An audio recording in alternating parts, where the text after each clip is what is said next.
Halo, Assalamualaikum, welcome back to my channel Catur. Oke teman-teman semuanya, untuk hari ini sesuai sama judul aku bakal share ke kalian gimana caranya mencari penghasilan tambahan dari rumah yang mudah, murah, tapi untungnya bisa berlimpah dan minim pesaing. Jadi buat kalian udah penasaran nih ya, kalian wajib banget nonton video ini sampai habis.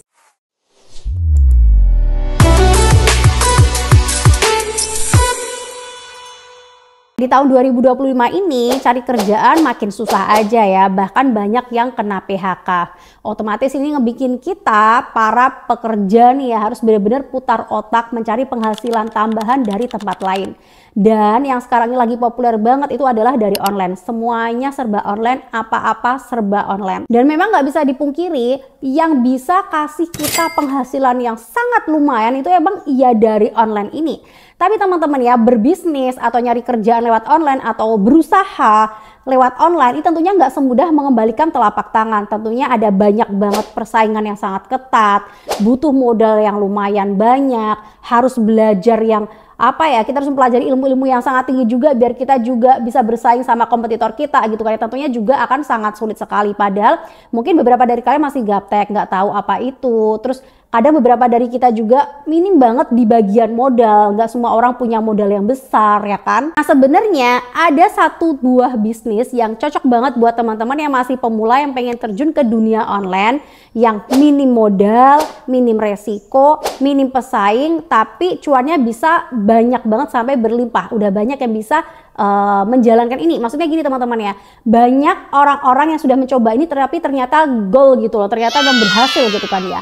Jawabannya adalah dropship. Yes, bener teman-teman ya. Bisnis dropship. Kenapa dropship? Karena sekarang ini banyak orang yang melirik affiliate program. Justru semuanya pada berbondong-bondong lari ke affiliate program. Si bagian dropship ini jarang ada yang ngelirik. Ini adalah kesempatan kalian buat masuk ke tempatnya orang-orang yang nggak terlalu rame ini teman-teman. Jadi karena semuanya pada lari ke affiliate program, si dropship ini tuh sepi, otomatis ini adalah kesempatan kalian buat masuk ke sini. Karena bisa minim persaingan. Jadi di saat orang-orang pada FOMO nih ya, ikut-ikutan daftar afiliator, terus pada ngonten di affiliate program dan sebagainya, kalian jangan ikut-ikutan teman-teman ya, jangan FOMO buat masuk ke affiliate program. Justru aku saranin buat kalian itu ya masuk ke bagian dropship ini. Karena mumpung orang-orang lagi lengah ke sini, ke bagian affiliate program, kalian justru masuknya ke bagian dropship ini. Nah, first aku bakal jelasin dulu nih ya, buat yang mungkin bener-bener nol banget, nggak tahu apa itu dropship, aku bakal jelasin dari awal biar kalian paham. Jadi dropship itu adalah kita menjual barangnya orang lain tanpa barang tersebut berhenti di kita. Terus nih ya, enaknya dropship ini saat barang tersebut dari si penjual ini dikirim ke alamatnya konsumen, jadi di informasi pengiriman itu atas nama kita, seakan-akan itu adalah produk kita yang punya gudangnya kita yang jualan. Enaknya itu teman-teman ya.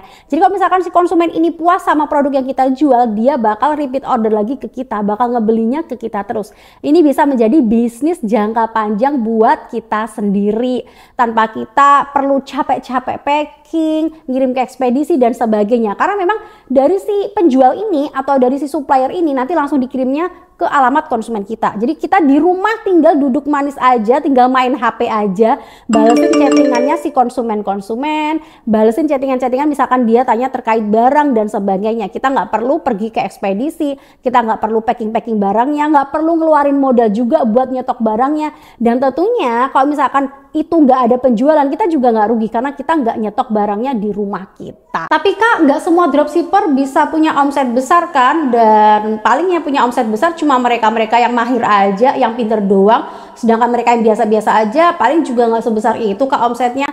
Yaps, ini bener banget teman-teman ya. Untuk bisa mendapatkan omset besar di dunia dropship ini butuh yang namanya ilmu, pengetahuan, dan juga pengalaman. Kita harus mengantongin semua itu. Dan tentunya ada strategi yang harus kita lakukan juga biar kita bisa sukses di dunia perdropshipan ini. Nah, aku bakal kasih beberapa strategi-strategi khusus dan juga tip-tip khusus buat kalian yang pengen mulai di dunia dropship ini. Yang pertama, tentukan niche produk yang tepat. Nah, teman-teman, saat kalian ingin mencoba masuk ke dunia dropship, kalian harus menentukan dulu kalian mau ngedropship produk apa. Produk apa yang mau kalian jual nih ya, biar bisa tepat sasaran. Nah, kira-kira produk yang tepat sasarannya adalah produk yang seperti apa? Pilihlah produk yang permintaannya itu tinggi, tapi persaingannya nggak terlalu ketat. Oke, sampai sini kalian mungkin bisa mengerti ya. Kenapa kita harus memilih produk yang permintaannya tinggi tapi saingannya nggak ketat, biar produk kita itu bisa terjual banyak teman-teman ya. Sekarang ini jadi PR buat kalian, kira-kira produk apa sih yang permintaannya itu sangat tinggi? Konsumen ini butuh barang banyak banget tapi persaingannya nggak terlalu ketat. Yang kedua, riset dan pilih supplier terpercaya. Nah, setelah kalian sudah menentukan gue pengen jualan produk apa, misalkan jualan produk tas misal nih teman-teman. Selanjutnya kalian harus riset dulu, kira-kira supplier yang menjual tas itu yang mana sih yang paling bagus ya. Suppliernya yang bagus, yang terpercaya, yang amanah, open dropship juga, dan bisa diajak kerjasama jangka panjang. Ini penting banget nih teman-teman ya, harus kalian pikirkan. Karena ibaratnya nih ya, bagi kita seorang dropshipper, supplier itu adalah nyawa kita. Jadi barang yang dia jual ini nanti bakal menentukan kelanjutan bisnis kita. Kalau dia jualan produknya tuh kualitasnya nggak bagus, harganya terlalu mahal dan sebagainya, otomatis jarang orang mau beli. Karena ya kita membawa produk yang kurang bagus ke konsumen.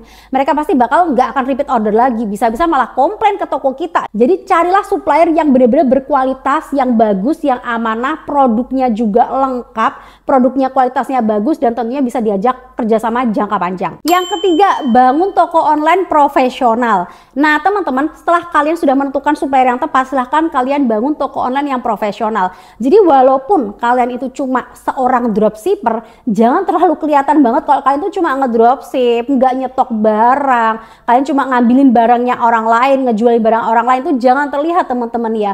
Bungkus toko kalian dengan bagus supaya terlihat profesional. Tentunya dikasih embel-embel, dikasih diskon, dikasih sebagainya, dikasih foto gudang. Mungkin foto gudang boleh minta dari si supplier kali ya. Jadi izin dulu sama supplier, sis, boleh nggak sih minta foto gudangnya biar aku masukkan ke toko online aku. Silakan kalian posting itu teman-teman ya. Jadi biar audiens tuh tahu, oh ternyata ini toko gudangnya besar, punya stoknya banyak. Jadi bungkus toko kalian agar terlihat seprofesional mungkin. Yang keempat, terapkan strategi pemasaran yang efektif. Selanjutnya nih teman-teman ya. Jadi saat kita sudah memilih supplier yang tepat, terus kita juga sudah memilih produknya tuh juga bagus, sudah membungkus toko kita dengan sangat baik, terlihat sangat profesional sekali. Selanjutnya kita harus memaksimalkan di bagian pemasaran ini. Tentunya promosi kita juga harus kita maksimalin banget biar orang tuh tertarik. Nah, akan lebih bagus jika kalian membuka banyak kolam sekaligus ya. Misalkan kalian bukanya di Instagram, di Facebook, di TikTok Shop, di Shopee, di Tokopedia dan sebagainya. Buka aja banyak kolam sekaligus, sebar produk kalian di banyak tempat sekaligus biar bisa menjangkau lebih banyak konsumen. Jadi orang-orang bisa dengan mudahnya menemukan toko kalian gitu ya. Misalkan mereka pengen ordernya lewat Tokopedia, ya udah mereka bisa order lewat situ. Misalkan mereka pengen ordernya lewat Shopee, ya udah mereka bisa order lewat situ. Itu akan memudahkan si konsumen kita untuk membeli produk kita dengan platform yang biasa mereka gunakan gitu. Yang kelima, berikan layanan pelanggan yang prima. Jadi nggak melulu soal kualitas produk tapi juga kualitas dari pelayanan kita. Karena ini kita yang punya toko, walaupun kita cuma ngedropship kan kita sendiri yang ngebalesin chattingannya si konsumen. Otomatis kalian harus memberikan pelayanan yang semaksimal mungkin. Harus ramah, harus fast respon, harus benar-benar siap siaga kalau misalkan mereka tanya tentang detail bahan, ukuran dan sebagainya. Benar-benar kita bisa jadi apa yang diinginkan sama si konsumen kita. Jadi konsumen nanti nggak bakal berpindah ke toko lain karena mereka tahu apa yang mereka cari semuanya ada di dalam toko kita. Dan yang keenam, analisis dan optimasi bisnis. Nah ini juga penting banget, kita sudah melakukan semua yang terbaik di toko kita dari segi promosi, pelayanan, produknya dan sebagainya. Tentunya kita juga menganalisa juga apa yang kurang di toko kita. Bagus banget kalau misalkan kita ngasih survei kepuasan ke pelanggan kita. Jadi silakan mereka menilai toko kita ini kurang apa sih sebenarnya, biar kita tahu kekurangan kita di mana. Kita juga harus riset kompetitor juga nih pastinya kan ya, lihat dulu kompetitor tuh seperti apa sih gitu. Kalau bisa nih ya, kita lihat kompetitor yang sangat unggul, jadi biar kita tuh bisa sama kayak mereka, biar kita bisa mengikuti mereka, biar kita juga nggak ketinggalan sama saingan-saingan kita di dunia dropship ini. Dan yang paling penting dari semua hal tadi itu adalah ilmu. Penting banget buat kalian mengantongin ilmunya, karena saat kita udah terjun ke dunia dropship ini, tentunya kita bakal dihadapkan ke banyak permasalahan nih. Kayak tadi, semuanya nggak semulus jalan tol, nyari suppliernya kadang juga susah, kadang malah ada yang kena tipu nyari supplier ya. Terus juga cara cara kita menghadapi konsumen dan sebagainya. Pokoknya semuanya tuh bener-bener kita harus punya ilmunya. Nah ini tips juga buat kalian, kalau misalkan kalian kayak nggak ada waktu buat belajar sendirian, itu aku saranin sama kalian coba deh belajar di kelas dropship Shopee. Karena aku lihat ada banyak banget yang belajar dari kelas dropship Shopee, ternyata setelah mereka, belajar dari situ, mereka bisa sukses di dunia per dropshipan ini. Nah, aku bakal split juga ke kalian, kalau misalkan kalian belajar dari kelas dropship Shopee, kalian tuh bakal diajarin apa aja sih sebenarnya. Yang pertama, kita bakal diajarin cara riset produk laris. Ini menurut aku jujur bagus banget ya, karena kunci utamanya kita jualan itu ya produk yang kita jual. Kalau misalkan kita nggak bisa nentuin produk apa sih yang sekarang lagi laris, tentunya bakal susah banget untuk kita bisa capai target. Tapi di sini ternyata diajarin cara riset produk laris ini. Terus yang kedua, upload ribuan produk secara otomatis. Ini juga bakal diajarin sama mereka. Jadi kalian nggak perlu ngupload produk satu persatu di marketplace kalian. Justru ini bakal meminimalisir waktu, tenaga, dan juga pikiran kalian. Jadi kalian bakal lebih fokus ke promosi nih ya, karena ngupload produknya ya udah langsung ribuan produk secara otomatis. Terus yang ketiga, bakal diajarin optimasi judul biar banjir orderan. Terus yang keempat, diajarin juga cara mencari supplier yang terpercaya. Terus yang kelima, kalian bakal diajarin strategi promosi biar toko kalian itu dilirik sama konsumen. Nah, ini bagus banget juga sih ya, karena saat kita promosi kita juga butuh yang namanya strategi. Dan yang keenam, bonusnya itu kalian bisa dapat bimbingan dan juga konsultasi secara privat atau secara pribadi. Jujur menurut aku pribadi ini memudahkan kita banget sih ya, karena kita nggak perlu capek-capek dan pusing-pusing harus mikirin gue harus mulai dari mana nih kalau misalkan mau dropship, caranya gimana, mulainya dari mana. Kita udah dikasih tahu di sini step by stepnya, udah terarah banget di kelas dropship Shopee ini. Oke teman-teman ya, kalau misalkan kalian berminat nanti silahkan klik linknya dari description box aku. Ini misalkan kalian berminat nih teman-teman ya, nanti silahkan klik aja dari situ untuk memudahkan kalian. Dan ini bener-bener peluang banget sih menurut aku teman-teman ya. Jadi buat kalian yang sekarang ini lagi bingung cari penghasilan tambahan, dropship ini adalah solusinya, karena bener-bener minim resiko, minim modal, minim pesaing, tapi udah banyak yang bisa mendapatkan penghasilan atau omset jutaan, bahkan sampai puluhan ratusan juta rupiah dari sini. Terima kasih sudah nonton video ini sampai habis, semoga bisa bermanfaat. Jangan lupa subscribe. See you next video. Assalamualaikum warahmatullahi wabarakatuh. Bye bye.